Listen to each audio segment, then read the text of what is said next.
Oh, what's going on, everybody? Welcome to episode 559 of FloWrestling Radio Live. I'm your host, Christian Piles, joined, as always, by Stephen Kyle Brackey and Ben Funky Askren. Benjamin, still in Florida, still a Florida man, which can be dangerous. You don't. Out on Florida. You love Austin, you don't like Florida. You can elaborate.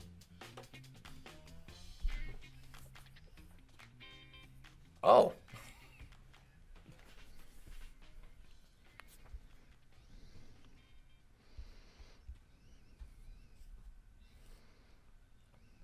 Yeah, okay. So he doesn't like the community. Well, fortunately for you, you don't have to live there. It's just a temporary time, and you're coming back to your home tomorrow. So, some interesting news. This was sent as a FRL question, but just I think it's worth kind of opening the show with. So, Chad Leistekow, I think I am pronouncing that properly. He tweeted that Spencer Lee's bid for 4 NCAA titles could be back on soon. He's quote tweeting that Jeff Goodman, who's another journalist, who said the Basketball Oversight Committee's likely to recommend D1 Council vote next week on winter sports getting additional year. Source, it should pass based on precedents with fall sports. So I got confused, as I am wont to do, and was like, well, I don't understand how, because last year was already determined that it counted for Spencer and all those guys, right? Mm-hmm. Why, Pat Lugo's not back, et cetera, et cetera. So I was like, well, how does this work? But basically, it's what we had discussed, I think, a couple months ago, where this season that's coming up, even if there's an NCAA championships, will not count, right, for eligibility. Last year counts. Last year counted. This year won't. Correct. Even That's what they're doing with the fall sports, remember?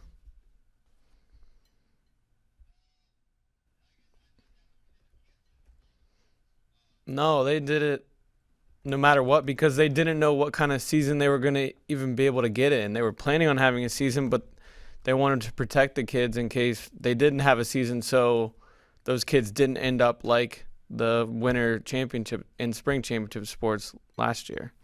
So who's going to be the first and only 5-time NCAA champion? Because if someone wins it this year and it doesn't count, then they could go on and win it 4 more times. Okay, who are some likely potential freshman AAs, or who's someone who was a fresh what? Would you? I'm just trying to process everything because this is not where I thought you guys were going to say they get last year back. I thought that's what you guys were tell me. No, that's why I emailed Chad just for clarity. I'll just read you what he said back. He writes for the Des Moines Register, I believe. He said, as it works for football, I would assume for winter sports, D1 Council goes through. Last year counts, obviously. This year doesn't, but you can compete in what's expected to be a jumbled and abbreviated season. The NCAA championships will likely be protected at all costs. Then Spencer and Marinelli, et cetera, could come back in 21-22 and still be seniors. I could see this opening the possibility of college wrestling's first 5-timer perhaps as well. Yeah. Who would it be? So, okay, hold on. So, but that means if you're a college coach, you're going to redshirt nobody whatsoever, right? Because it doesn't count, so why would you redshirt them? Also, so then I'm also wondering, there's a whole bunch of kids who didn't start school. We're in October, so I'm assuming they can't start this late. We're probably, 5 to 6 weeks past when most schools started. If they didn't do this semester, can they start next semester and wrestle? What the heck? I think so. There's definitely precedent for guys enrolling in January, and wrestling. So there's a definite possibility that happens and that's reality for these guys. So potentially great news. And 5-timer. Yanni, if he wrestles this year, could be enter that. Well, Makai, yes. And then any freshmen this year who we think are really good, a Carter Staraki, who Ben is not picked to win NCAAs now that he thinks Kemmer's going 74. But It can take second. That's pretty close, though. that's pretty dang close. And if you're top 2, you could definitely win. So, yeah, definitely potential for a 5-time NCAA champion. How about that? That's some good news, right? That's wild. Yeah, I'm trying to process. So, but if kids did not do school this fall and say they were not freshmen, right? There's those requirements they have to meet in order, 40, 60, 80% of your degree done. So say someone I know who's on Olympic redshirting would be Evan Wick. Yeah. He's not enrolled in school right now. If he decides to then wrestle second semester, is there a percentage he has to meet to wrestle that? Or I guess I'm kind of fuzzy on all these NCAA rules because I'm not an NCAA coach. Well, I'm not either, as it turns out, but I would imagine Evan would be far enough along in his degree path, whatever, that he'd be able to just enroll in January and go. What else is cool is they'll know next week, right? So they can start making the decisions and arrangements, etc., and get enrolled if they want to. It also, you know what? We talk about, there could be a 5-time champ. How about the 4-timers? You think of someone like Dayton. If he wrestles this year, he's got 4 left. He'd be a 5-time All-American, 4-time finalist. It's not just the guys that have already won, right? Oh yeah, shoot, you're right. It's kind of crazy. Wow. I mean, obviously this is trying to wrap my head around the whole thing because I thought that you were going to tell me they got last year back and then this year still counted was what I thought you were going to tell me. Well, in a way that makes more sense to me, but it really. But it's too far past that time. It's too late. Colin Moore, Taylor Lujan, Pat Lugo, Brock Zackerl, those guys they're just totally screwed by the process here. But it is better than nothing, right? It is something, and if it enables some of these guys their opportunities, it's better for none to have the opportunity than or it's better than none, right? It almost seems weird that it's not going to count against their eligibility because it's the guys you felt most bad for were, a couple of them had 4 chances at 4 times, but the guys you felt most bad for were the ones that were seniors that never, right? Taylor Lujan, never All-American. Tristan Moran, never All-American. They were going to get their shot, right? They were really close. Or those guys who had never won a national title. Those are the guys you felt most bad for. Yes. And so it almost does not remedy that, which, at this point, it's impossible to remedy, and they should have gotten, they kind of should have gotten over it by now because, what are you going to re-enroll in school after you've already graduated? That would be really strange, obviously. I had a special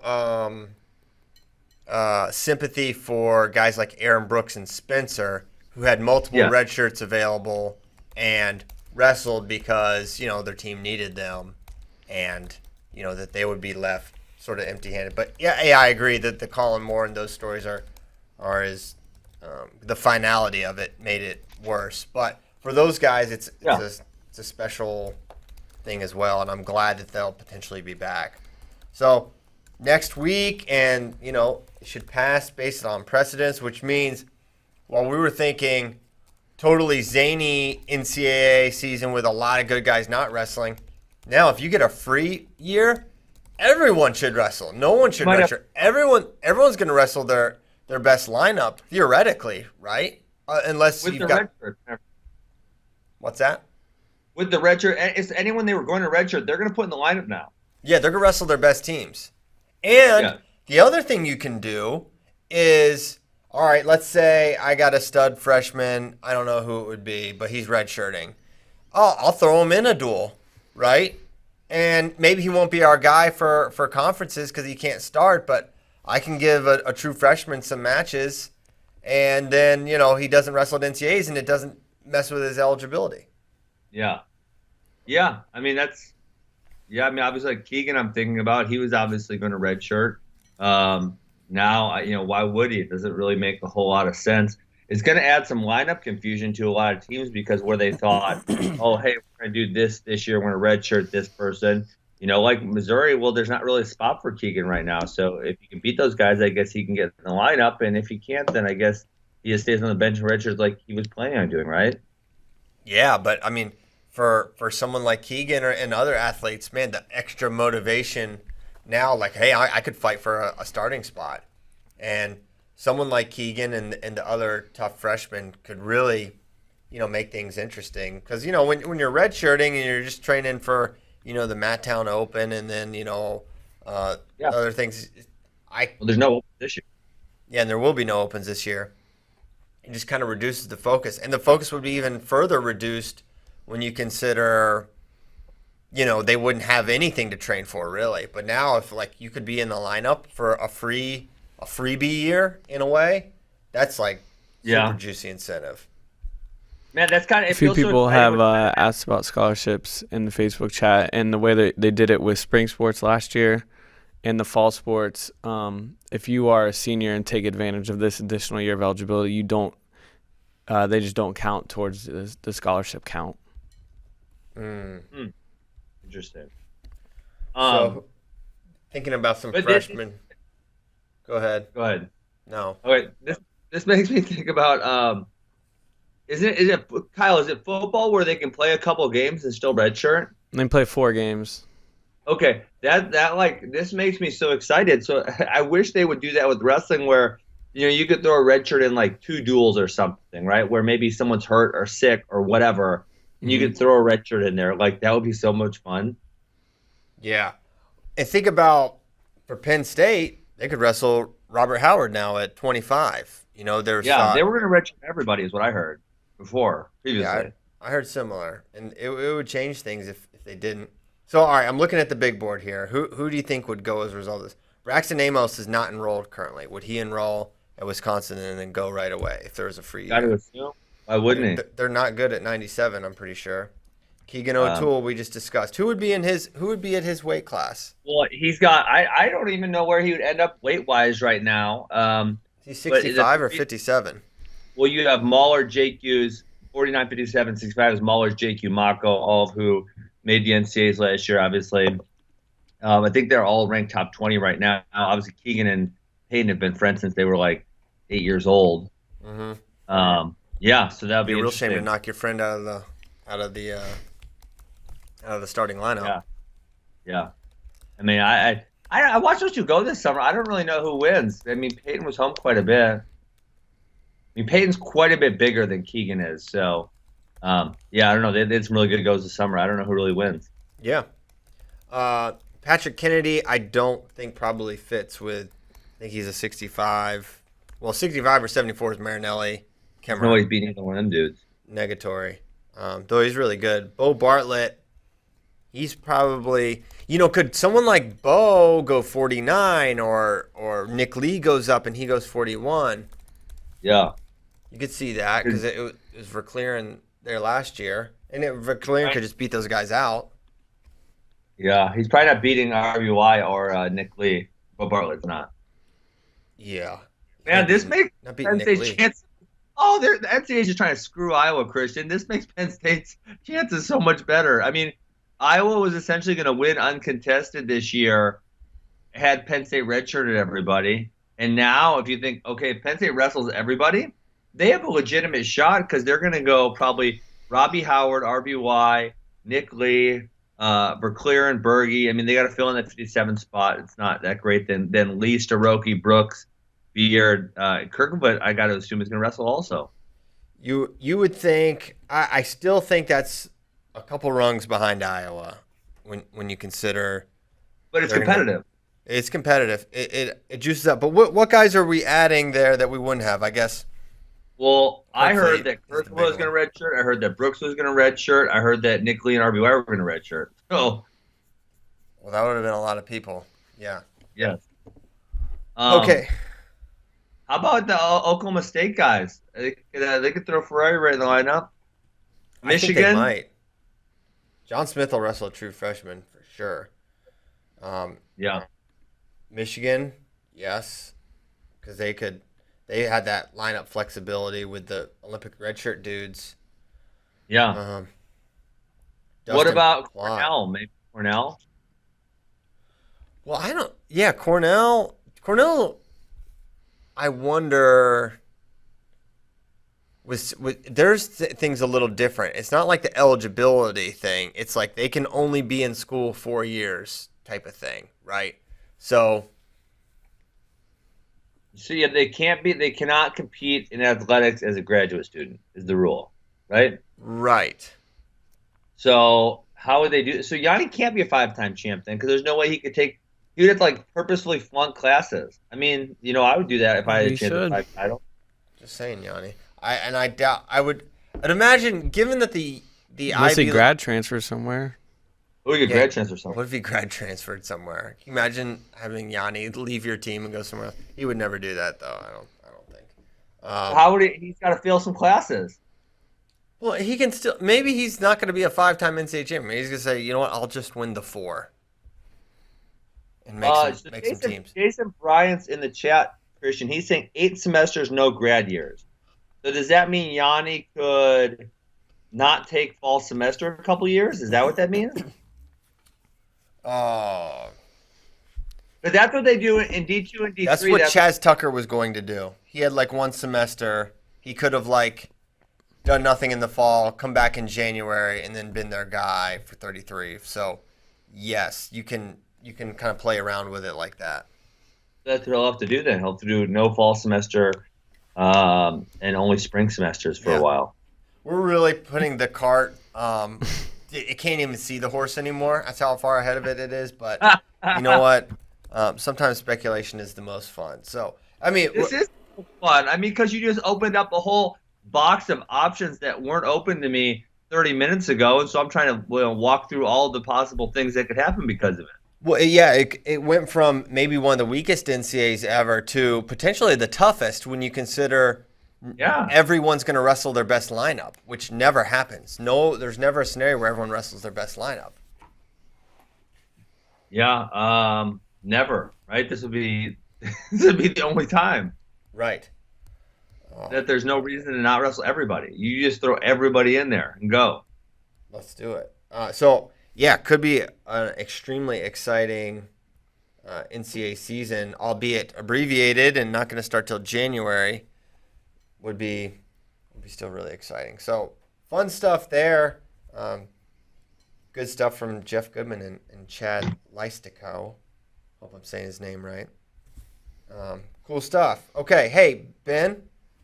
What's up? Bracky's about to boom roast you, dude. Uh-oh, what did I do? Well, it's just you had the really bad take that the NFL COVID tests were fake. Totally fake. And the past 2 weeks have shown that that is just not true whatsoever. Well, Bracky, got to give you some positive so you believe it's actually real. Ben, why would they do it? The games they are impacting make no sense. Why would Cam Newton, a former NFL MVP playing for the New England Patriots, and their marquee game of that Sunday against the Kansas City Chiefs, why would they have him test positive? I mean, to make it seem more believable, obviously. Oh, my gosh. Why would they not just... Ben, all right. Listen, your whole thing was during the preseason, there were no... Why would they not just have the... If they're going to fake the tests, why not fake them in the preseason? Which there were plenty of positive tests, so that was just not true as well. Fake news media. Ben's... You got him on the hot seat. He's starting to eat now. I mean, we had a game postponed last weekend. The Titans and Steelers was postponed. We have a couple more teams having a few positive tests today. The Raiders had one.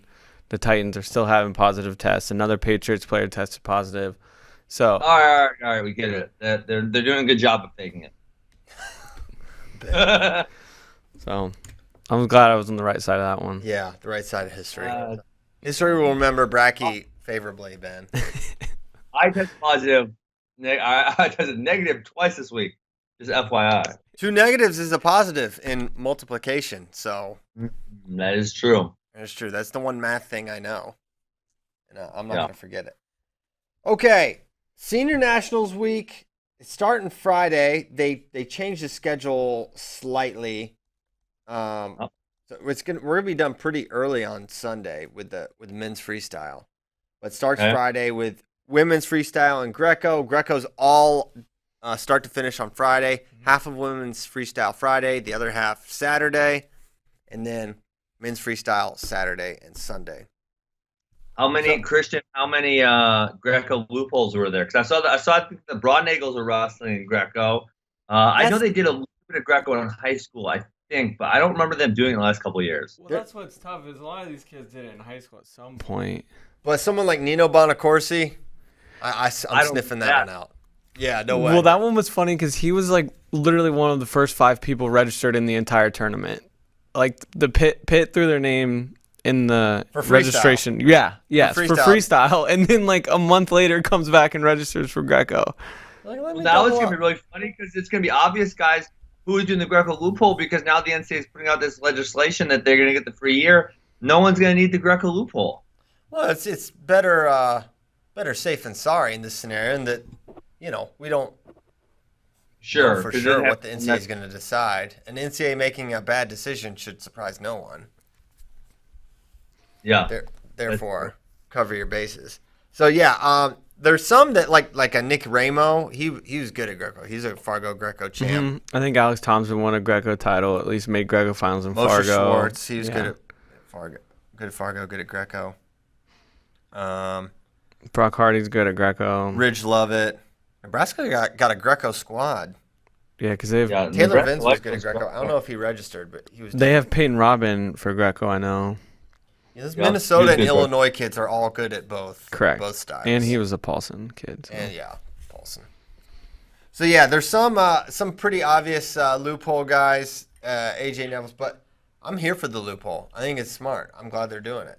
Well, the loophole is unnecessary now. Very likely unnecessary. We'll say. Hopefully, knock on wood, unnecessary.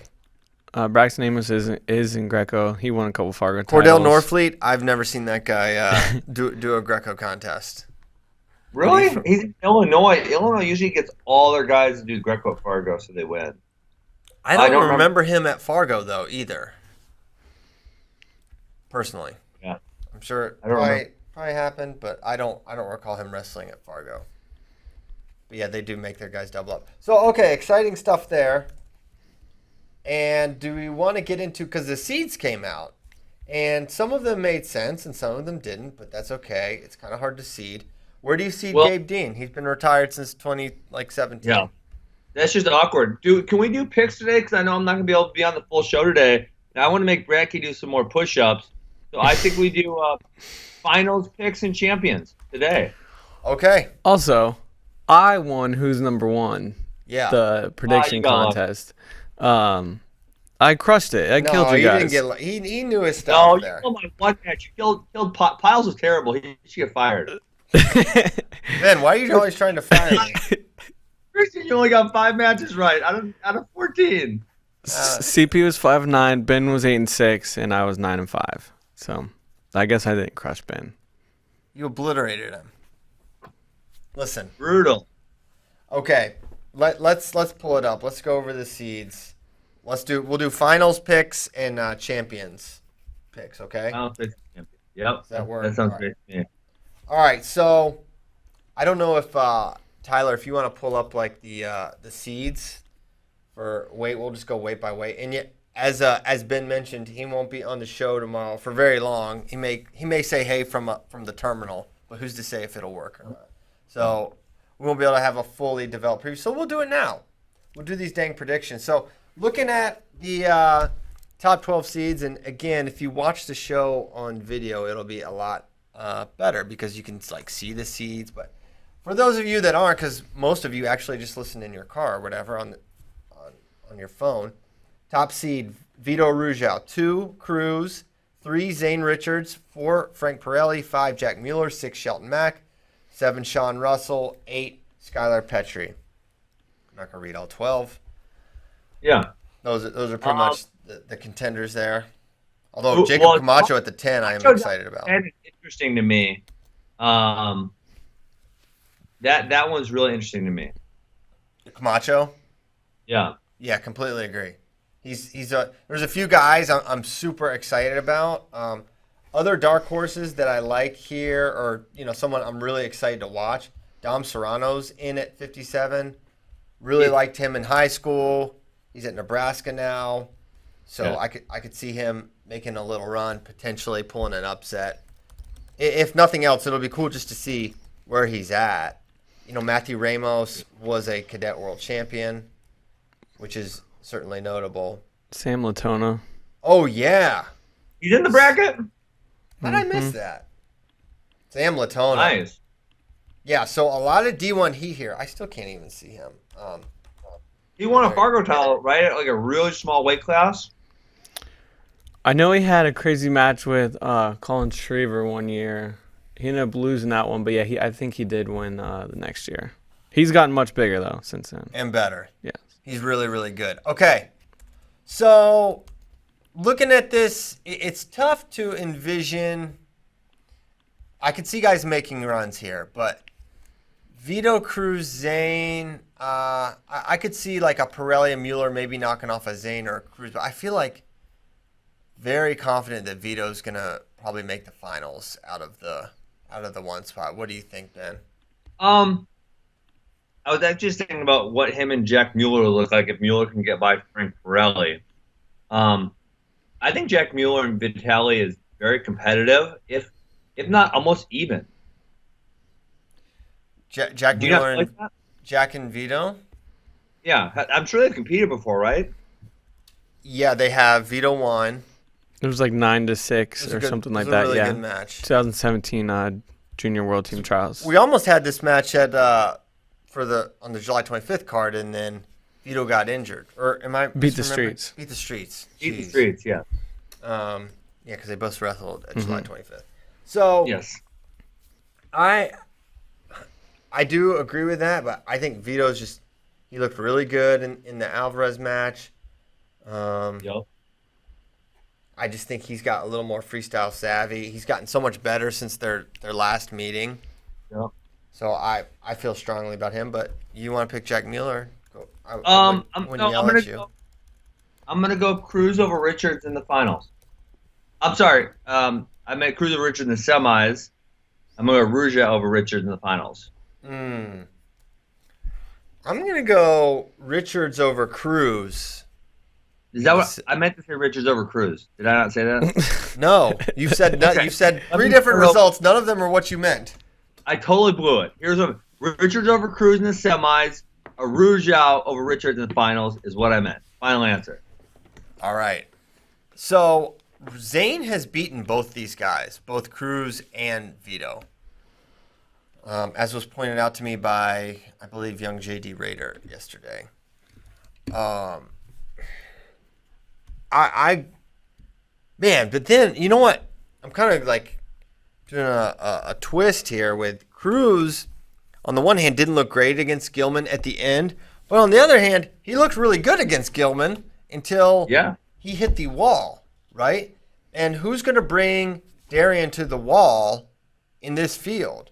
Like, it's not going to be, I don't think Zane Richards will, right? Zane's kind of one of those guys who's like amazing for like 5 minutes, and then he can like struggle a little bit. So I'm going to go Cruz, actually. I'm going to go Cruz into the finals, but falls to Vito. So Vito over Cruz in the finals. I'm going to say Vito over Zane Richards. Zane's paced too much for Cruz. Darn it. I feel like I'm already one behind. End up doing push-ups. Okay. 65 is going to be totally zany. So many combinations. We should reserve the right to change our picks on the fly if they mess with the brackets based on these seeds, right? If Or if they don't weigh in. They don't weigh in or whatever. If the bracket is not constructed as we have hypothesized, then it would change our picks, right? So I don't know. I think we have to just stick with it and deal with it, Christian. Okay. Wow. It'd be too hard. We'd have to reconvene on like Saturday morning or something. Wow. We'd have to like get a group text going. Yeah, you're right. Corporate will never go for it. Fine, Christian. You can change your picks if you have second thoughts on Saturday morning. No, it's got it completely. The brackets have to not be like this. Okay. Okay. So the top seeds at 65 are as follows: Joey McKenna, Jaden Ironman, Evan Henderson, Andy Simmons got the 4. That is something. Andy Simmons, my hero, Christian. He's my age still wrestling in these brackets. I know. Where you at, Askren? Next year. Next year, I got to do it, I Dana guess. Storr, Dean Heil, Matt Kolodzic, Mitch McKee, Andrew Lira, Sean Falls. Luke Pletcher is the 11. Yaya That's crazy. Thomas, 12. Man, I'm going to keep reading because all these names are really good. Yaya, 12. He was made a run at Junior Worlds. Nick Dardanes, Chad Redd, Ethan Lezak, Austin Gomez. That's your top 16. Goodness gracious. I'm calling Dark Horse Special, Christian. I'm calling Chad Redd over Evan Henderson, round of 16. Okay. What do you think? I don't hate it. I don't hate that at all. They end up in some crazy exchange and Chad locks up a cradle. Yep. Who's It to happens say? for sure. I like Chad Redd a lot. Someone needs to tell Chad this is like Big Tens or NCAAs. He's going to do amazing. And it's not November. November Chad Redd is like not the best Chad Redd. This is October Chad Redd. Okay, my last October memory of Chad Redd was him winning Who's Number One, beating Luke Pletcher and I think Taylor Lamont. Lamont. So October Chad Redd. And isn't there a movie called Red October, Christian? I feel like there's a movie The called Hunt for Red October, starring Sean There you Connery go. and Chad Redd. Yeah. So there could be a submarine situation. I don't know. Okay. I like that. There's a ton of upset potential here. Dude, I mean, listen, 12-5, Kanan Storr, Yaya Thomas. I will take Yaya straight up there. I don't Really? even know. Yeah, absolutely. Wow. Yaya's really, really good at freestyle. He's really good, period. Yeah, well, the other one, when you start looking into the round of in the quarters, like Mitch McKee Alira is interesting to start out with, but then Mitch McKee McKenna, man, I feel like that in freestyle, in folk style, I wouldn't be as interested, but in freestyle, I feel like that's a match. What are you eating? I mean, some nuts. What's up? Oh my gosh. So there's a bunch of really interesting. Wait, do you not like my matches. do you not like my McKee McKenna match or what? Are you distracted by my nut eating? I love that match. I do think it's McKenna. I think McKenna matches up great in that one. Okay. Personally, I just don't see him getting Personally, head pinched or gutted. I don't think McKee will be able to get to his control ties from neutral. I mean, freaking McKenna beat Yanni, right? Like he's just on the level. I mean, and plus Alira's McKee, as you mentioned, that's going to be a real match. that's Who would Luke Pletcher? Luke Pletcher would have Dean Heil, round of 16. That's going to be a really fun match. I mean, right? Go ahead.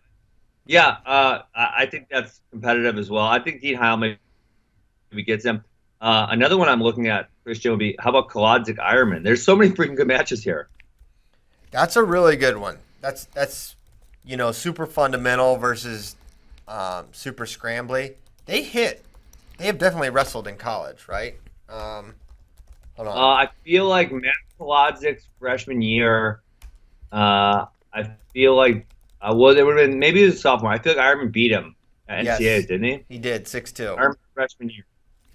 2017 season, 2017 NCAAs. Jeez, that's a long time ago. Yeah, it is. He was still a Missouri Tiger, Ben. Well, he's only not been a Tiger for 1 year. I know, it Christian. seems like forever. Man, I Oh, man. not understand Andy Simmons as a 4 seed He made the third place match. in 2018. Yeah, 2018. I don't understand. The last time he wrestled, I can find, was Sarah Pilato in 2019, and he finished behind Dean Heil. Yeah, I mean, to me, it's like reward the guys in the streets. I understand you don't want like Gabe Dean out of the 16, but at the same time, I don't know. Like these guys are entering tournaments all the time. I mean, it seems like they were sort of selective when they valued like age level stuff and not age level stuff. Yeah. I mean, Yeah, did they I know put what a that seeding process out, Christian and Kyle, or did they just I'm sure do whatever they there want? was one. I'm sure it's somewhere. I haven't seen it, but Okay. I know Nomad was pretty surprised by these, and normally he's like really good at seed predictions. Yeah. Better so at NCAA, I think, because there's a little more of a formulaic process. Man, what are some? I mean, dude, McKenna Gomez round of 16, right? Or round of. We've seen Gomez in for. When was the last time we seen Gomez? He hasn't wrestled a match since he lost to DeSanto in the round of 12, I believe. That was March of 2019. 18. 2019, wait. right? No, you're right. Yeah. 19. Sorry, getting all my years mixed up. So yeah, been a while for him. Ah man, this is gonna be the toughest one. I love McKenna and Ironman. I'm picking McKenna over Ironman. I'm going straight chalk here, but Yeah, I am too. could totally see this. Just so many landmines and Ironman. Listen, this dude, as good as he is, he will let some dudes get in matches that shouldn't be in matches with him. Oh yeah. He will. I mean, he got someone teched him at. I think Nick Lee teched him at Senior Nationals. Could be misremembering that, but he can get that happened. That happened. You're right. An Evan Henderson type. Now, I think he matches up good with an Evan Henderson, but that guy can score a lot of points as well. Those two are probably. You know what I'd like to see? I wish was in this is Dom Demas. Throw that guy in the mix here at 65. Oh my gosh. Yeah, I feel like this is one that could totally fall apart really easily. I feel like McKenna's actually in a good spot because I do you're right. I like his matchup against, well, obviously Austin Gomez matched up well, and then Mikia Lears I think matched up well, and then Simmons and Storr. I almost feel like the other side of the bracket is much tougher because the other side of the bracket you got Ironman, Henderson, Heil, Kolodzik, Foz, Fletcher. I don't know. I feel like that's a much tougher, and Chad Red. I feel like it's much tougher. Dude, I completely agree with you. I think you're 100% right. And I guess it just fell like that a little bit. I'm not sure why. But that I would much rather be on the top of that bracket than the bottom. Yes. So It was 10-6, by the way, Nick Lee over Ironman. okay. Oh yeah, he came back at the end. You're right. So Nick Lee texted someone, I think. He did something. Was it Molinaro? Yeah, he might have. We need a wrestle stat for freaking freestyle. International. Isn't that what our man John Kozak's Does building? Kozak do that? Yeah. Well, it's for international, but I don't know if that means also for Domestic. domestic. Yeah. Well, I'll check it out right now. I'm sure he's. I'm going. You What's going up? there right now? I'm going to go to the 2019 December U.S. Open. He 10-0'd Molinaro. Well, that's what it was. Okay. Okay. Mm-hmm. All right. So 65. We're just going McKenna over Ironman. There's no way that happens, right? I don't know. I'm already calling this a bad pick. Yeah. McKenna has, it felt like he has Ironman's number. It's just like Ironman really has a tough time against him. He's too fundamental, and Yeah. Jaden can't generate that neutral offense. Yeah. Against a lot of guys, you know, he's so scramble and exchange reliant. Yeah.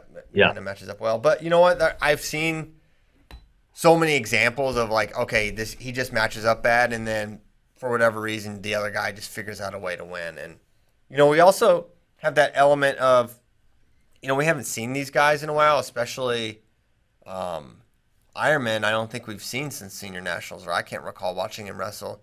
So now we're talking 10, 11 months later. Who knows where he's at compared to where he was then? Yeah, true.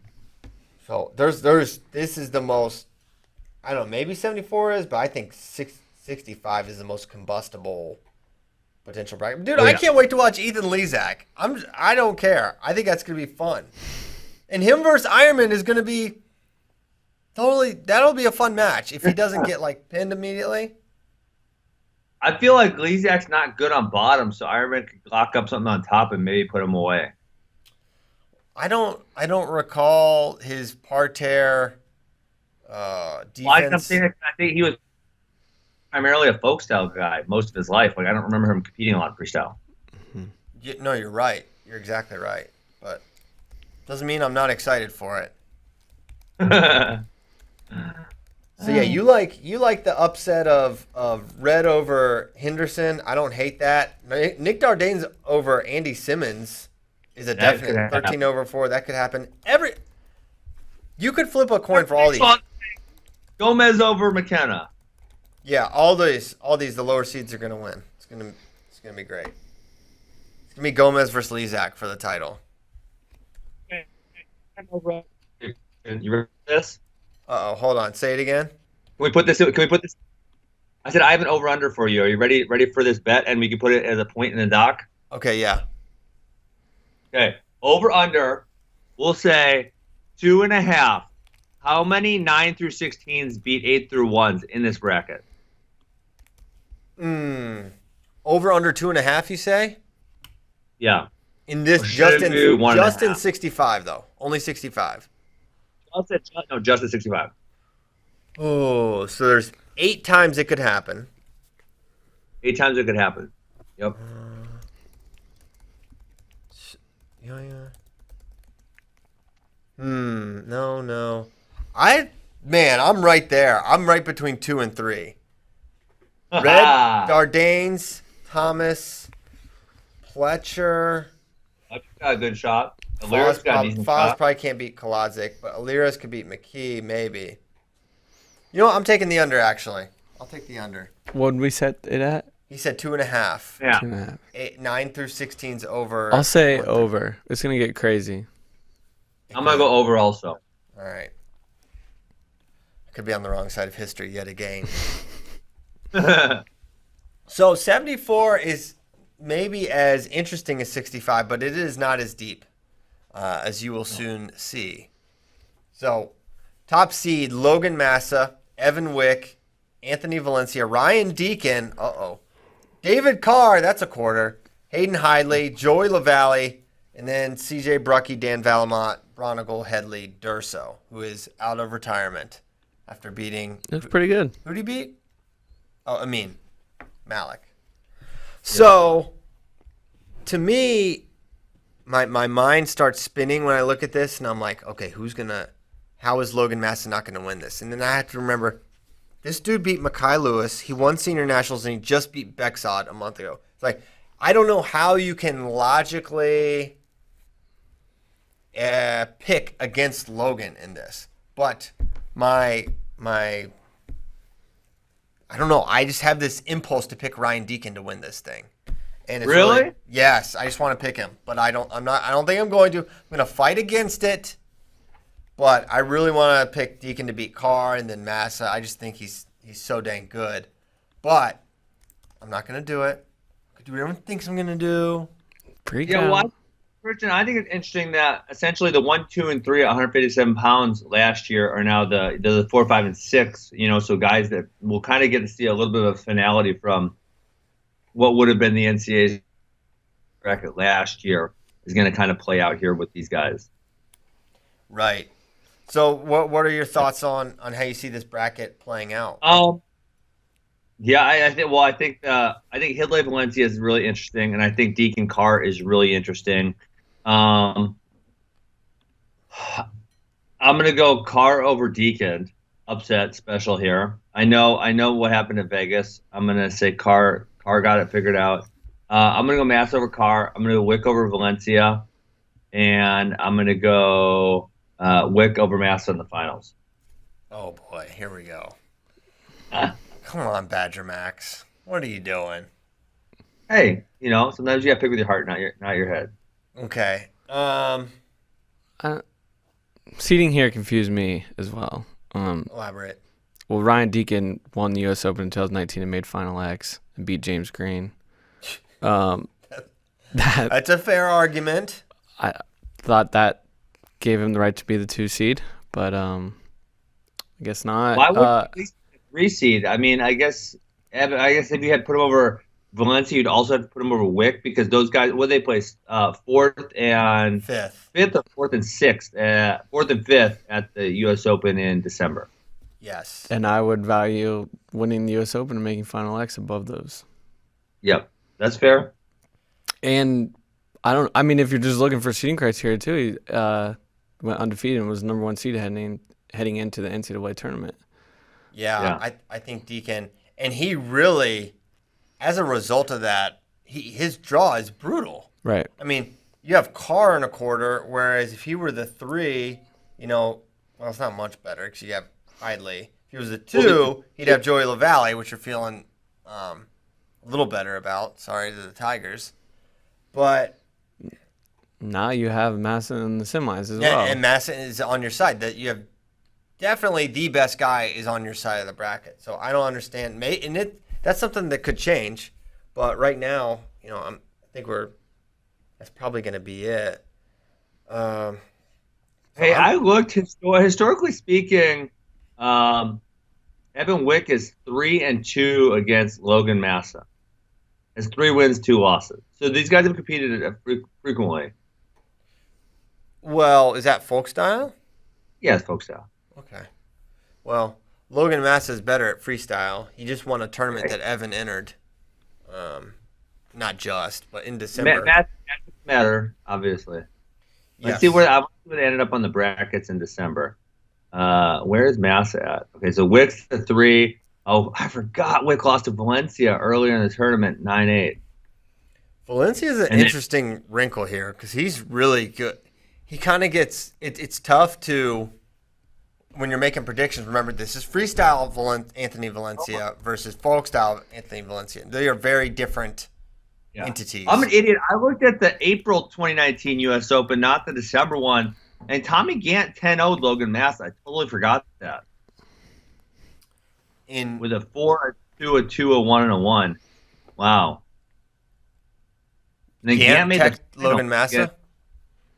Gant teched him 10-0, and then remember Gant then only lost to Isaiah Martinez 6-4. This is the April of 2019, not the December of 2019. Yeah, I'm pretty sure he gave up 4 right at the end of the match. Yeah, if I remember, he was up. Yes. Down. Man. Also, Anthony said he just might jump over someone this weekend. Yeah, he might. Because we put a clip of him jumping over somebody, and he said, "I just might." Yeah. Well, and so then in that U.S. Open, Anthony Valencia beat Logan Massa 4-4 for 3rd place.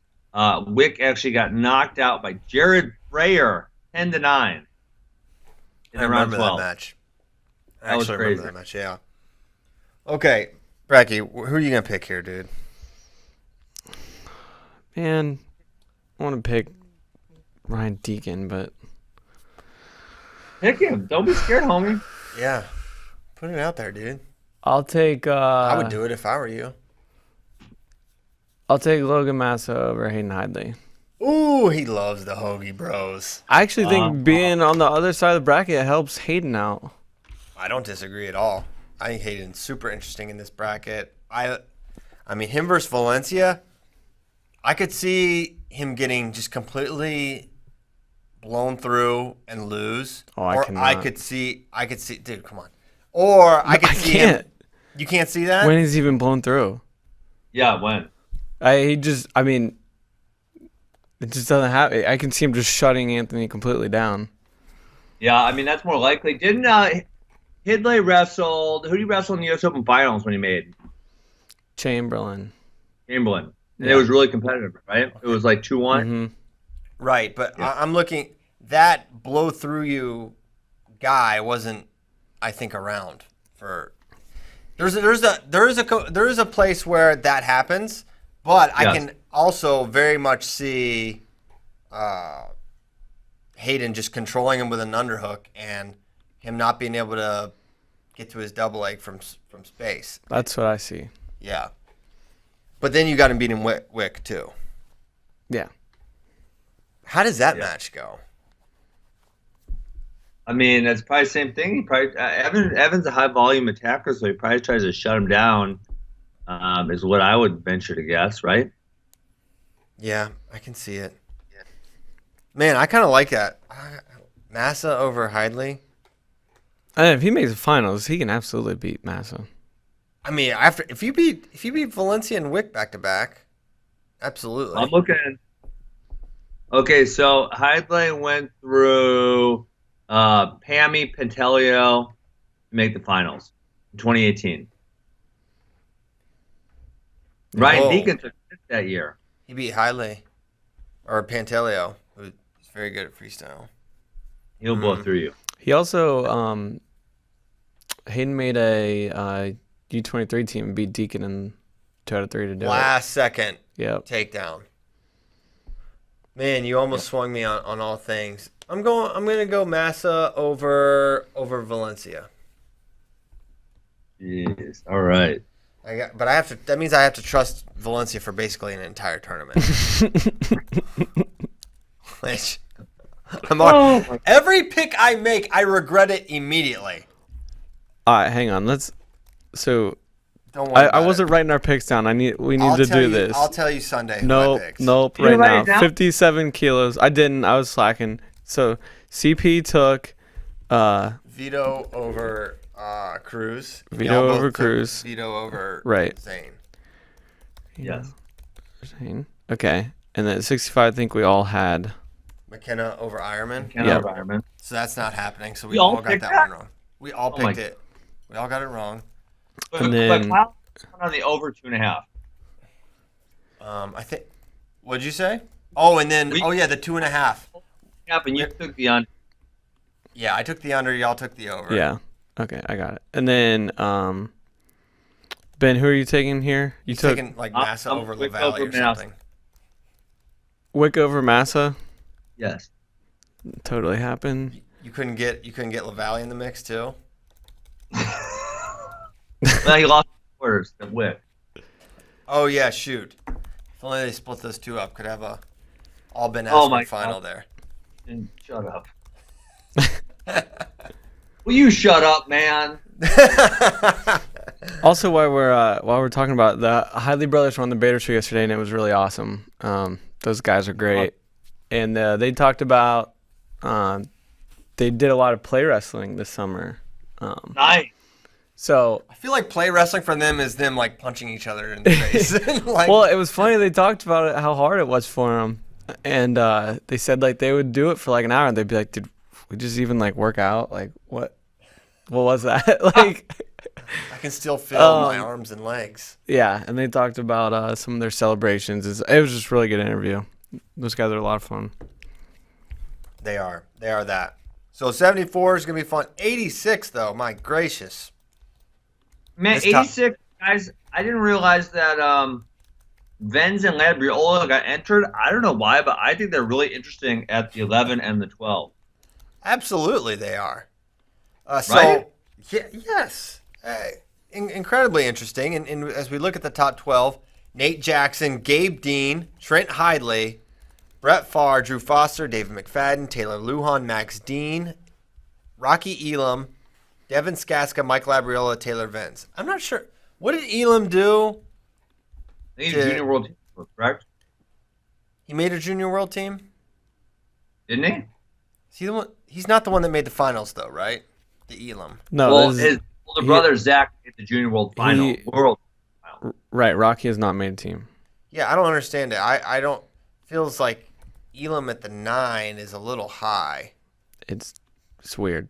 It's very weird. I mean, Taylor Venz, the All-American, Labriola, Skatska, all those guys are All-American. Yeah. I mean, so what did he make? Did he win Fargo then? Was that what it was? Is Brian Smith on this seating committee too? Don't even start, Piles. I think he won Fargo like 2 years ago. Elam. Yeah. Yeah. Okay. So Fargo. I mean, So Nate, I guess, is the. And also of note, no Miles Martin in this, which I thought he had registered. He did. He did register. He's not in the pre-seeds, which makes me think he is not going. Ben, Rocky Elam, last Fargo you went to, wrestled your boy Parker Keckheisen for 3rd. Dang. Yeah, Parker beat him. So this. Yeah, so Parker should be seated ahead of Rocky Elam. He's not even seated. Yeah, why Parker's not seated? What the heck? Double dang. Brian Smith. Do something else. Dang it, Brian Smith. Get Brian Smith, fire him. Stop firing people. So much fun. I really wish I could. Technically, you could. You could just be firing. There could be crazy turnover at Aspen Wrestling Academy. So some guys that are not seated that are interesting. Andrew Morgan from Campbell. Parker Keckheisen, who we just mentioned. Who else? That could be it. Also, apparently, Andrew Morgan got a 6th year. That's awesome. So he'll be back next year. He's top 10 guy at 184. Good for the Camels. Oh, Hunter Boland's not seated. Oh, yeah. Watch out for him. Yeah. Floyd County, stand up. Okay, so who are we going here, Benjamin? I'm trying to figure out why Rocky Elam's seated so high because I am also now confused. Like you I already guys solved are. this for you, Ben. Because If there's ever a Tiger seed that we can't understand, we understand. Well, it's more like because you said Hunter Bolin, who was number 2 in the NCAA, or Parker Keckheisen, who beat him in the third place match. Why aren't those guys seated? I'm very confused by this. I am similarly confused, but it's okay. And they could change. Okay. There might be a seating meeting on Friday or something. Parker Keckheisen over Rocky Elam. I'm just kidding. Put it down. Those are his picks. Parker's got to. He's got to prove it. I think. You know what? I think he could get in the money in this one, an All-American, start building his way up. For real, I'm going to choose. Man, I'm going to choose Gabe Dean over Nate Jackson, and then we're going to try to find a way to get them some heat, and then they're going to rematch in the first round of the 195-pound tournament. I like that. I'm looking. I actually like Nate's path to make the finals. It's a good one because he'll get the Dean Elam winner, so he could wrestle both Dean brothers. He'll have a sore neck on a Monday morning. So Elam versus Dean, you got to figure Dean wins that one. Max Dean, we have to clarify. Yeah. Then he would get the Foster Farr winner. That's kind of an interesting matchup. Farr had a really good senior nationals in December. Yes. But he just took the loss to Bronicle. Yeah. Yep. Thank you. That was alarming. I mean, the Bronicles are good, but Brett Farr's an NCAA finalist. This is a guy that legitimately pushed Jaden Cox in a match. And it didn't match with. I'm gonna look up his result. I was looking at him last night. It just didn't match with his results he had in December. I mean, you there's a little corona tax there with everyone, but that. But December, was that the one where he made the finals against Kyle Moore? Or is that Hayden Zilmer? That was Zilmer. So he tech fault Drew Foster. He lost to Alex Dieringer 2-1. Yeah. And then he drops down. He beats Max Dean. He beats Nick Heflin. He beats Aaron Brooks. What? And then he got teched by Dieringer for third. But he does that. That's a run, though. Dude. Fart. Well, first of all, Farr Foster is going to be a really fun match in that quarter. Yeah. It was 17-6. Wasn't Nate Jackson in that bracket? Nate Jackson was in that bracket. And did Brett Farr not outplace him? He did. So why is he behind him? That's the last competition. It was at 86. That doesn't make any sense. Ben, explain yourself. What's the name of that? The name of the December tournament was not the US Open. What is it called? Senior Nationals. Senior Nationals. Yeah. What did Nate do at Senior Nationals? Nate was 7th, I believe. Yes, he was 7th. Forfeit over Heflin for 7th. What did he do prior to that? Like, who were his wins and losses? Yeah, one sec. So he lost to Zahid Valencia 3-2 on the front side, which he looked great that match. Man, he was either winning late or was on a winning takedown late. He almost beat Zahid. And then in the quarters, he lost to Sammy Brooks, so he dropped to 7th, where he got the win over Heflin by forfeit. 20-10. That's like a Bills-Pats game. He's done this twice against Sammy Brooks. He gets up like 9-0 or 8-0, and then gets tech-falled. He had his first round match against Pete Renda was totally insane. Also, yeah, Pete Renda. He came back. He wasn't the whole big. He came back. Let's see. He was down 11-2 and came back and won 12-2. Nate Jackson, great guy. I don't understand why he's the 1 seed here. Brett Farr exists. If they're hitting Brett Farr for losing on the Rumble on the rooftop. So Kozak is saying that Jackson beat Bill Farrell. But Senior Nationals was more recent. Before this Senior Nationals. Kozak, don't cover up for your botched seating job here. don't try to cover your tracks. We're on to you, Kozak. I know what you're doing. And Coney Arnold just said Farr was asked to compete in Chicago like 10 days prior, wasn't really training. I can confirm. That did not look like Brett Farr that I know. Yeah, but you would not count the Rumble on the rooftop against the man. There's no way. Yeah, listen, any matches in parking lots, I That's don't absurd. count just by Outside in the summer. outside in the summer on parking garages. I've been very consistent on that throughout my career. Dude, Farr is kind of like a sneak. I kind of think it's gonna be Dean over Farr. Well, so, but yeah, how are they going? What if they change the seating because they're listening to the show, Christian? And you're, you made sense to them, and there you go. Well, that's the power of the media. There you go. Yeah, this Sammy Brooks match is this is wild because he literally almost tech falled him, but then he literally almost got tech falled. Nate Jackson needed us the whole matches, not only portions of matches. He did get tech fall 20-10, I believe. No. I'm saying against Pete Renda. Oh. Against Pete Renda, he was losing 11-2 and came back and won 12-11. That was the reverse Brooks. That was the reverse Nate. In that one. Reverse. Yeah. So I feel like it could change for sure. yeah.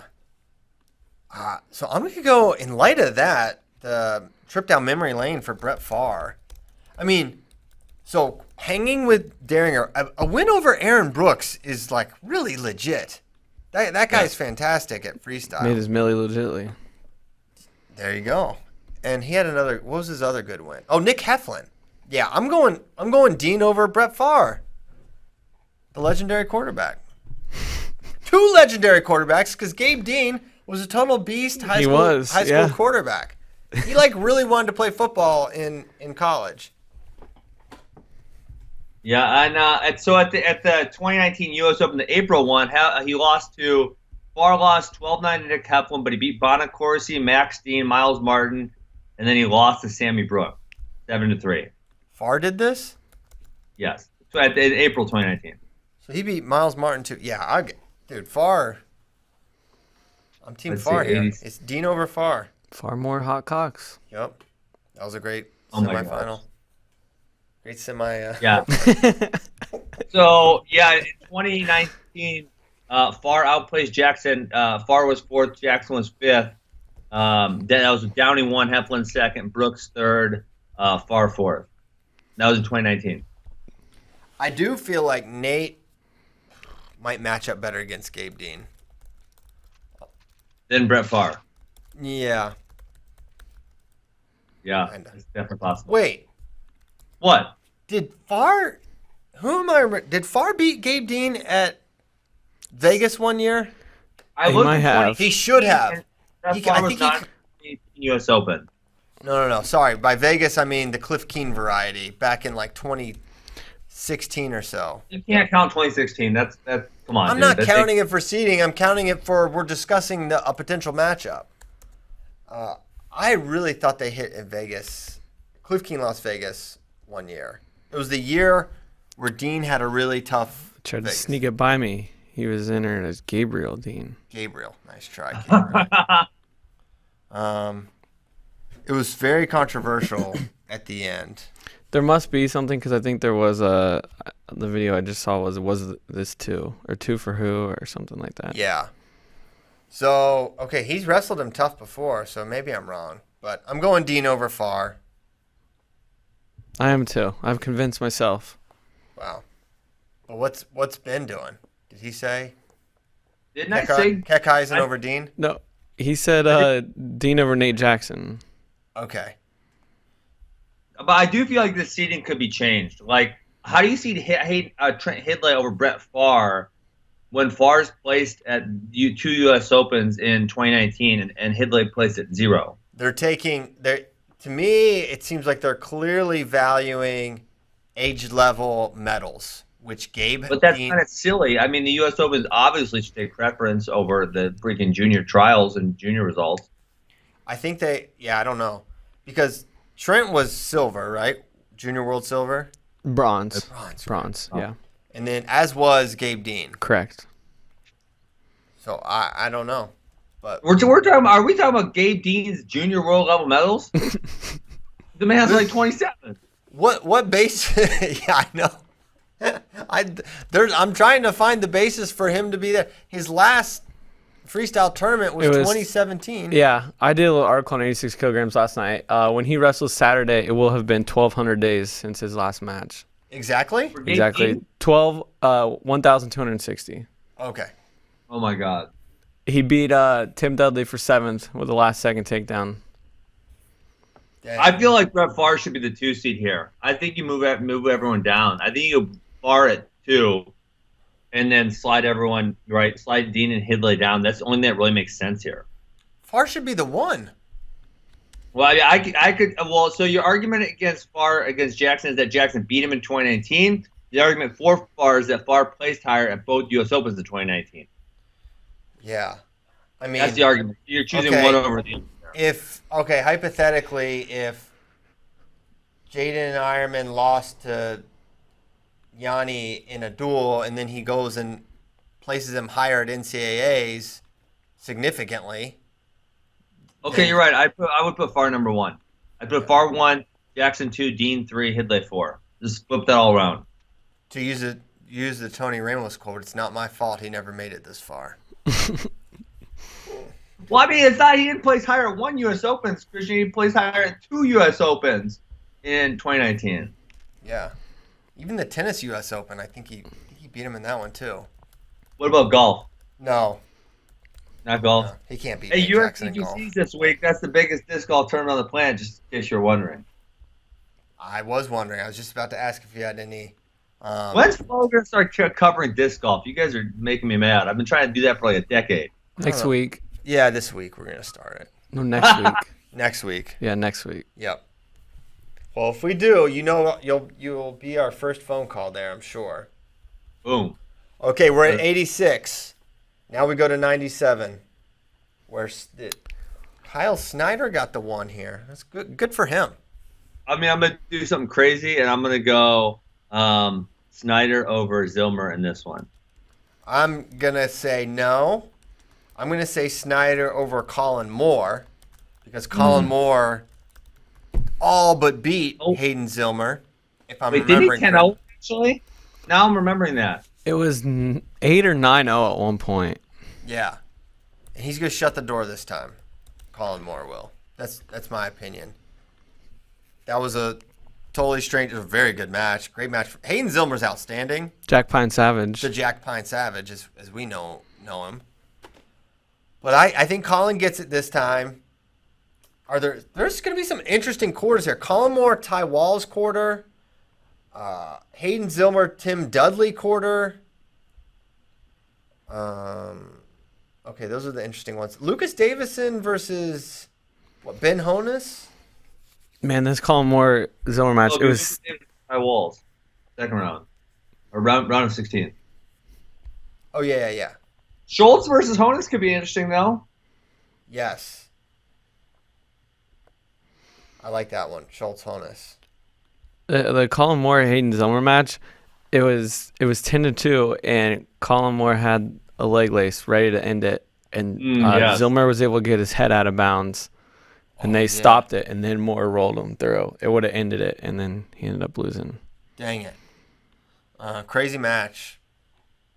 There's some dudes here. Nino Bonacorsi at 97, by the way. So I guess he's going. We confirmed that, right? Yeah. So he big. But yeah, all right. Who are you picking, Bracky? I'm taking Kyle Snyder over. It doesn't matter. Colin Moore. Okay.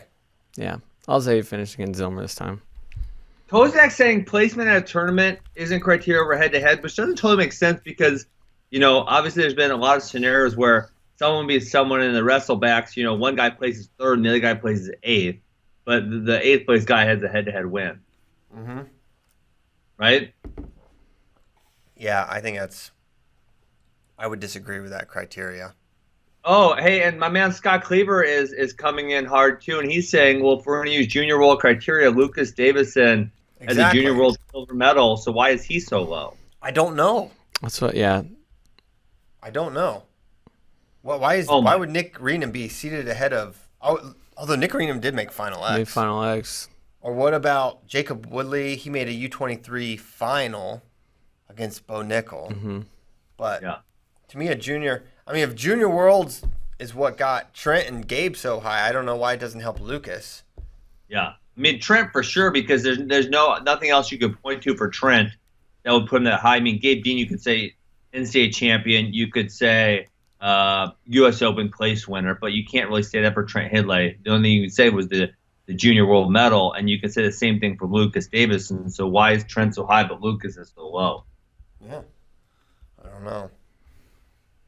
All right, so we're all going Kyle Snyder here over either Zillmer or Moore.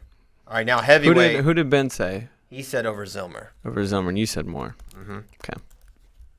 Then we go to heavyweight, where I just don't want to get yelled at by Don Bradley this time. That's basically my main goal of senior nationals. So. Don Bradley yelled at you? Yeah, I'm pretty sure you were sitting next to me when that happened. Yeah. Yeah. He peaceful man. He would not hurt you, Christian. I like Don Bradley a lot.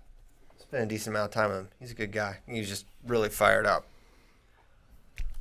So Don Bradley, Mason Paris, Yusuf Hamida, David Tate Orndorff, Tanner Hall, Trent Hilger, Jordan Wood at the 7. It's pretty salty. Danny Che, Derek White, Zach Elam, Mario Carenti, H.A. Nevels, who is double entry. Zach Elam would be another junior world silver that's all the way down there at 10. Right. So it doesn't really make sense. They must not really be using that as a criteria. I don't know. John Kozak, who knows what his excuse will be for this one. Is John Kozak actually doing the seating, or are you just messing around? I'm just messing with them. Okay. Doing a little CLP thing. Okay. Yeah. Well, I don't know who's damn seating. Yeah.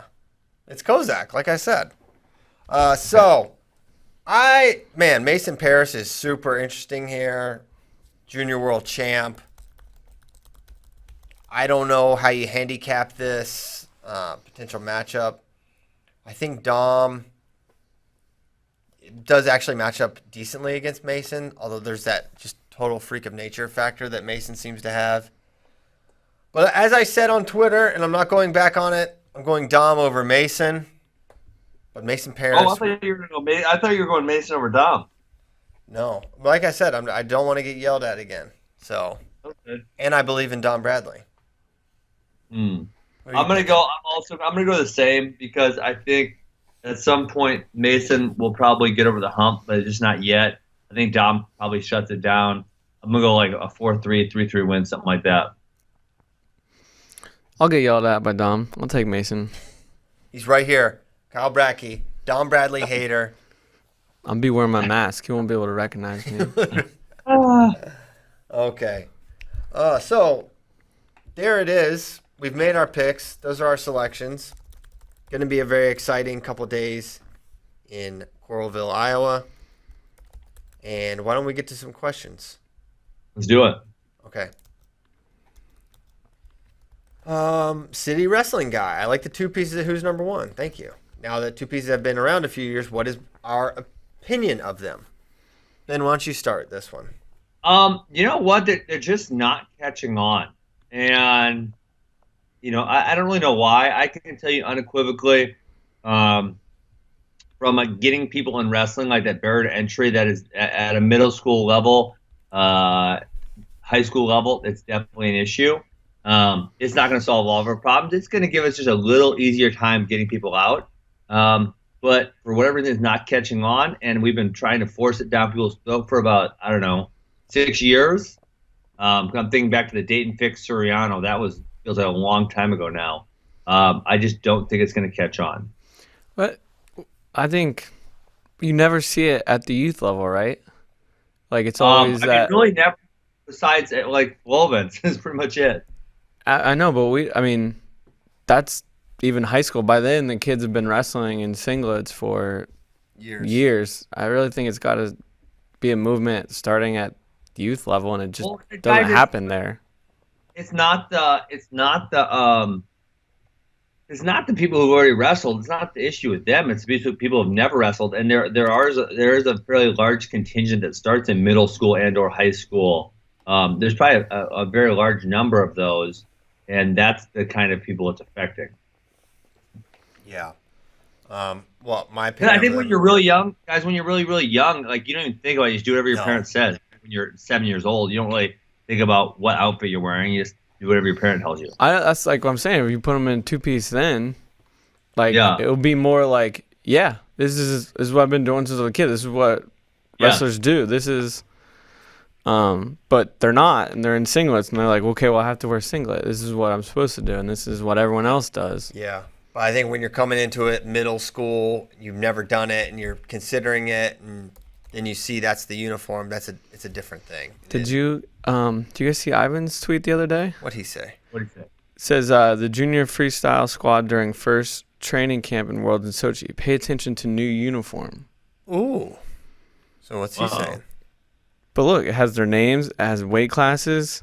I like and it. I think we've kind of, at least I've heard rumblings of UWW getting away from the singlet. That would be big. So maybe I know Foley was a big proponent of the shorts and rash guard. Obviously, we are at Flow. I think they're great. These are what guys practice in. Primarily, some guys practice in singlets, but in general, you're practicing sweatshirt and shorts or shorts and a t-shirt. So I don't think it's that big of a deal. I don't think it's any sort of a barrier or a encumbrance in the match, right? I think we've seen that. And if anyone grabs the shirt, they could have grabbed the singlet just as well. yeah, the Iowa people lost their minds with the Ayala thing. It's like, this is why we wrestle in singlets. It's like, I mean, we've been doing this Who lost for their mind on that. Who lost their mind? All the Iowa wrestling fans that were Ayala fans on Twitter. I'll show them effing Dennis Sargouche.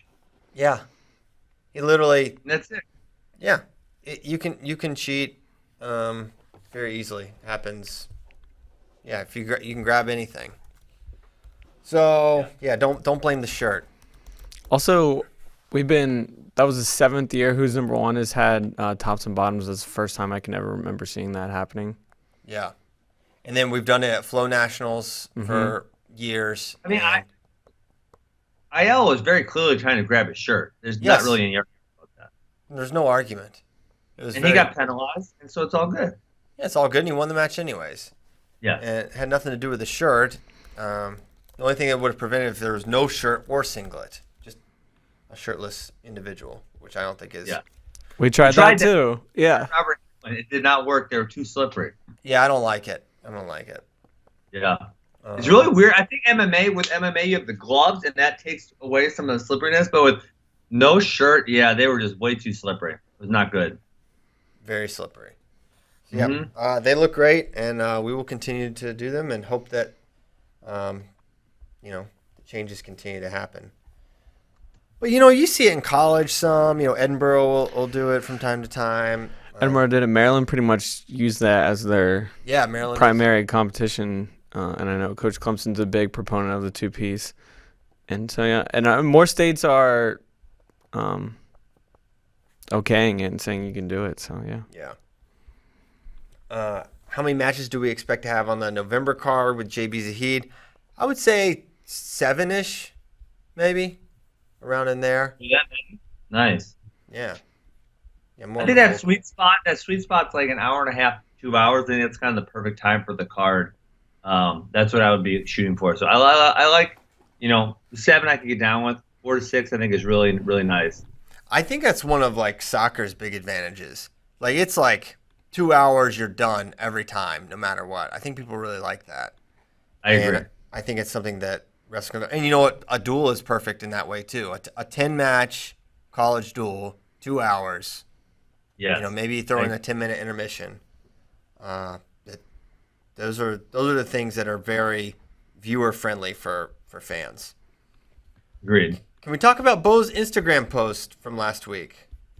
What do you mean last week? I mean last week, 1 week ago.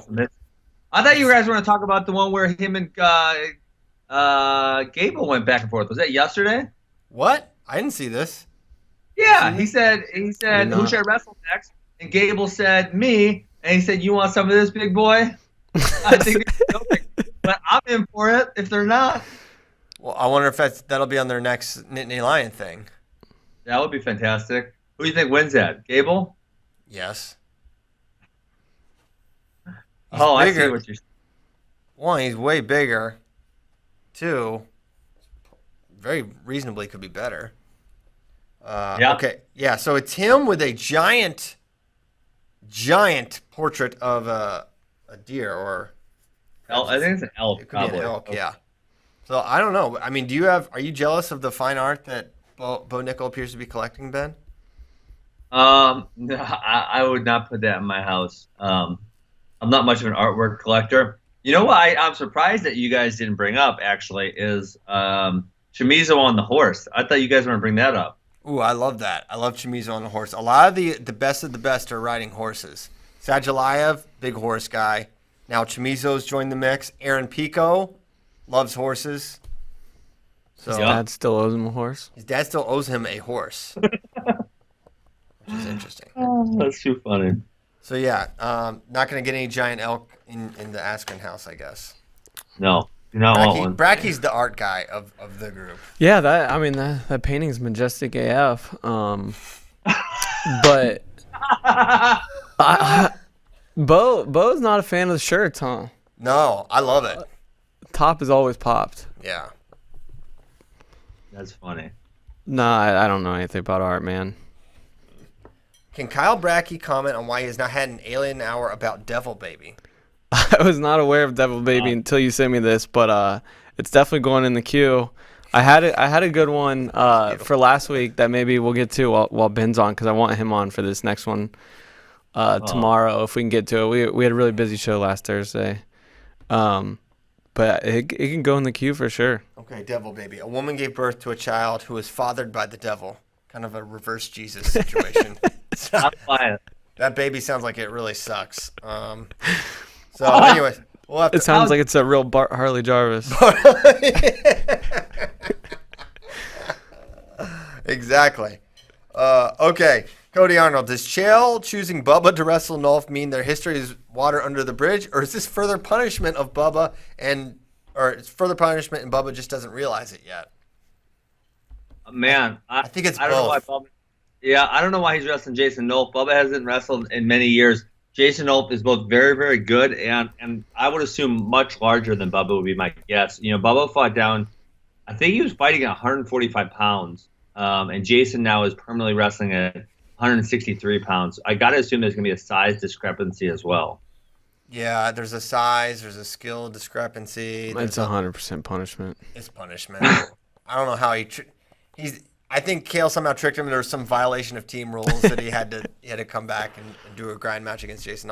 No, I think I don't think Bubba and Kale would do this if there was still serious beef. Yeah. Unless there's like a lot of money involved. But yeah, I can't see how this match is remotely competitive. You mentioned Bubba hasn't wrestled in a while. He also doesn't fight much either.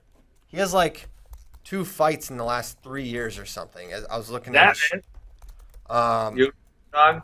Yeah, let me look real quick. I know he was fighting for that Middle Eastern promotion. I think it's called Brave, maybe. It now says Kings MMA. That's his association. I don't know what that is. So he had a win. Yeah, that's who the. So he had one match in 2019, July. He had one match in 2018, September of 2018. Then he had 2 in 2017. So he does not fight much. I thought Bubba was going to be good. I thought Bubba was going to be like next level MMA. I'm like, this dude. Yeah. I mean, in his defense, he only lost. Well, he lost the one early fight in Bellator. That was to a not very good guy. But the other guy he lost to him twice. Georgi Karakanyan's pretty good. He was a PFL champion, and he's been really competitive. But yeah, I mean, Bubba, never turned the corner. And that I also thought he was going to be better than he is. He also lost to Ali Bagov. I'm not familiar with. I don't know much about him. He's probably from Pakistan. They have a lot of good fighters. That is for sure. That they do. Also, we have the picture of Chamizo and the horse. Yeah, that's good. Oh my gosh, he looks so cool. Supposed to be a cowboy for sure. Yeah, what a look. This guy. Does he also? I have a more important Frank Chamizo. Does a photographer follow this guy around at all times?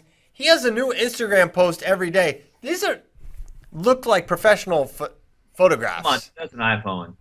You think that's an iPhone? Probably. Yeah, they're really good. I mean, Christian, really do you realize how good an iPhone is? Yeah. You guys are freaking taping a portion of your event with an iPhone. I mean, you got that the one that's on the ceiling. The gimbal. Yeah, it goes from side to side. That's an iPhone, and it looks like super, super good. I know. Crazy. Technology is the future. Okay. From Kurt Arnoldson. If you're up by 3 and opponent picks down, why would you let him up? Would it not be better to ride him and tire him out? Yeah, well, that happened in who's number 1? I don't recall which match it was right now, but yeah, essentially he needs to do 2 things to tie the match up, and those 2 things would be escape and then take you down would tie the match up. So I don't know why you would give him half of that equation. I mean, the only thing that would come to my mind would be if you have a stall warning and you're likely to get another one, then you don't want to get that because then that gives him a point. If he gets to escape, that's another point. And then if he gets taken down, he wins. It's no longer a tie, right? And so in the other case, you just let him go and he takes you down, then it's tied. Then you have to get an escape to win, and you feel confident about your bottom skills. Obviously, that's not bad. So I don't know why you would do that unless you were worried about getting a stall call. Yeah, I didn't understand it either. What match was that? What match was that? Was it? I don't know why I want to say it was Peterson because it definitely wasn't. But wasn't? I don't think it was him. I don't either. Nor do I. Okay. I don't recall. Yeah. Racky doesn't remember. It might not have happened. Okay. What's your favorite Van Halen song? R.I.P. Eddie Van Halen. I'll have to look this up. I don't know. Oh, Mr. AC/DC, you don't have any Van Halen songs? Listen, Phil Rudis makes Van Halen t-shirts. They're not a real band. So mine would be Right Now. I think that's the name of the song. This song is the one that starts with the piano. Oh, I didn't talk.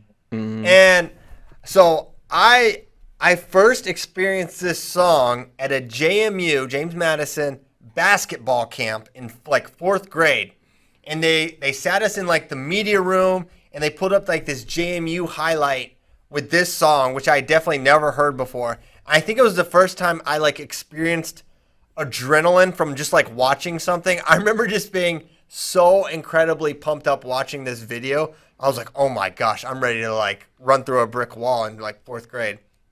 And then I later broke my freaking arm in that camp. So that doesn't really have anything to do with anything, but it was something. It definitely happened. So yeah, that would be my favorite Van Halen song. I don't have any. Oh my gosh. Jump? I would say Right Now too. You really got me? Right Now. Which is the cover? Panama. Right Now is Panama. it's a really good one.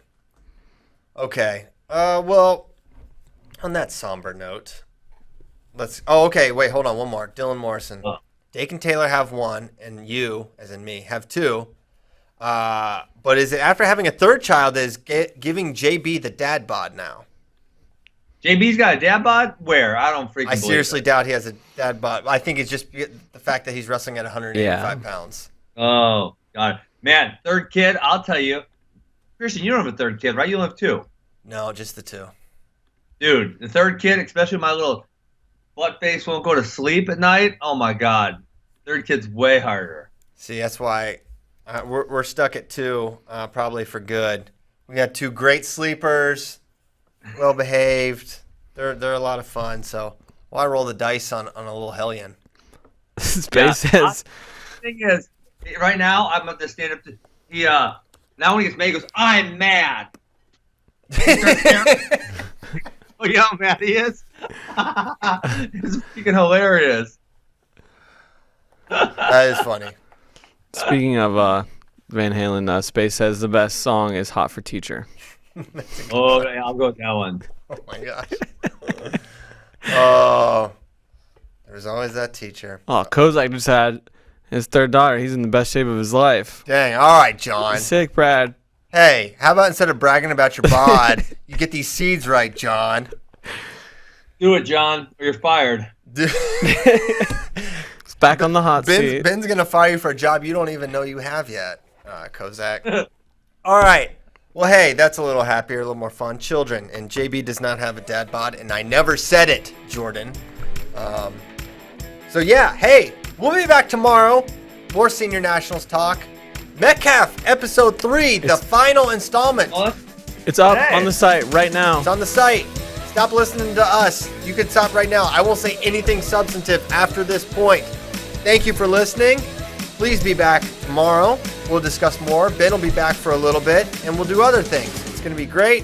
Happy Wednesday. Bracky and I are going to get breakfast tacos. Easy.